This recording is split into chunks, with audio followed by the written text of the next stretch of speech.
Alrighty, we got round 2 against Mr. T-Dog. My plays are not great. I could level up Dreadbolt here, just to have a leveled Dreadbolt. That actually might be the play, because Anvil Arbor is not the strongest of plays. Though actually it does block Frostwall Tracker, like, successfully, and give me an extra creature, so maybe that is the play. Yeah, because this way if I draw Cacklebones, one, he has to pump Tracker in order not to die to it, and two, if I draw Cacklebones, I can actually Cacklebones this guy, and he'll be... Actually, you know, that's not even that great, because he can just block the Arbiter at that point and kill it. Even so. If I can, like, Scythe this Narcomoeba, or maybe write it, that would be pretty intense. I get the free Leyline Sentry, too.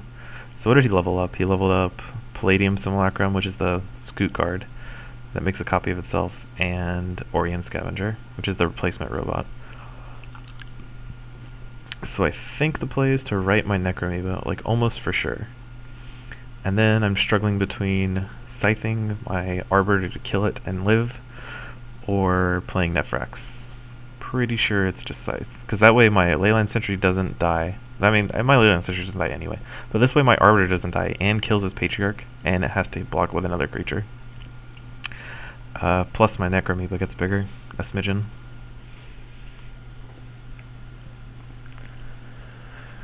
And we're going Crypt Conjurer, Rite of the Grimgaunt, or maybe Spiritual Sentry, Rite of the Grimgaunt. Or maybe... I think we're definitely playing Rite of the Grimgaunt this turn. We just might also be playing Spiritual Sentry, or Cacklebones. Like, it's hard to tell. And if... He didn't have any Soulbind, so he doesn't have Relic Scouts. But if he plays, like... no, I guess the only thing that makes free spells is Cacklebones and that other stupid card. Can't think of the name of it. Contagion Lord. There we go. So Snowdrift Elf is a good card. Not too great against my right engine that I have going on right now. Right now. The right puns are just too good. Okay, I'm sorry. Snowdrift Alpha slaughters my Sentry, which is not ideal. So maybe I can play right Cacklebones as Snowdrift. But if he plays Cacklebones, he gets to play 3 spells next turn. Is that worth it? I don't get a Leyline Demon, and I don't get to level Spirits Sentry, so maybe I just play right on Necromoeba because I'm addicted to right. It gets really, really good in multiples. The only removal spell in the format is, like, Dreadbolt, which he's not even the correct faction for. So I don't know how he's going to deal with this Necromoeba if I can just stack all my crap on top of it. So Hunting Pack on the Arbiter, Hunting Pack on the Necromoeba. The best thing about right on Necromoeba is that it makes Oozlings. So it makes 1/1s that just chump block other things, and then the Oozlings come back and kill you and pump with right. So it's a really, really strong combination. My Necromoeba is an 18/18, and he plays more Hunting Packs. So I guess now we play Conjurer and right, because a lot of things are dying this turn. Do I care about Snowdrift Alpha? It seems weird, but I don't think I do. I'd much rather have, like, a big Conjurer than a large Iron Maiden. Because Conjurer 2, I think, is... I can do enough damage with this Necromoeba and with this Spiritual Sentry that I don't really need the Iron Maiden to win this game. Or the Scrapforge Titan, which pretty much serve the same purpose, except for Iron Maiden's better in almost every way. I guess if you have Gauntlets of Soulgrim, the Scrapforge better, because you can use its armor on level 2 to kill things. So he Discordant Strikes my Necromoeba to give it fewer power, which, I don't know, it's not that good. So let's Crypt Conjurer my... I'm not blocking this Snowdrift Alpha, because I don't really care if he makes 3/2 blockers. It just powers up both of my right creatures now. So he gets a Leyline Sentry for free off of his hand, because my Oozling came into play. So this turn I get to play Rite of the Grimgaunt on my Crypt Conjurer, and play another Crypt Conjurer to block a Snowdrift Alpha. So I don't know how he competes with these huge creatures. Like, he has Ambriel's Edict, which would bring back Spiritual Sentry and leave my huge Necromoeba in play. I think I call it Narcomoeba half the time because I play Magic, and Narcomoeba is, like, the most broken of the amoebas in Magic, because whenever you mill it from your library into your graveyard, it comes into play. So a lot of combo decks can use that to generate free creatures and do degenerate things. It's a really sweet combo. So he's resorting to Necroamoeba.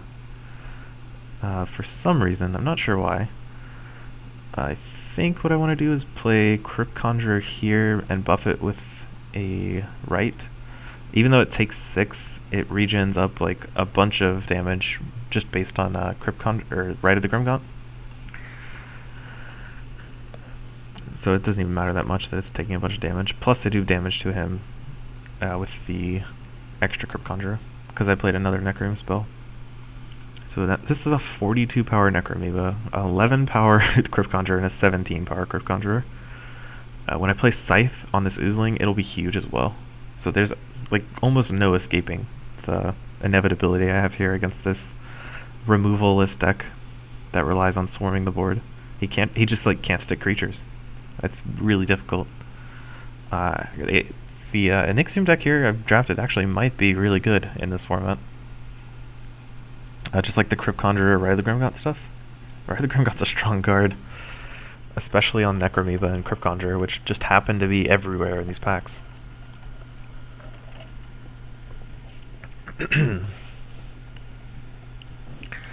Okay, boys, let's see. What have we got here? Come on, T-Dog. Let's see. See what you got.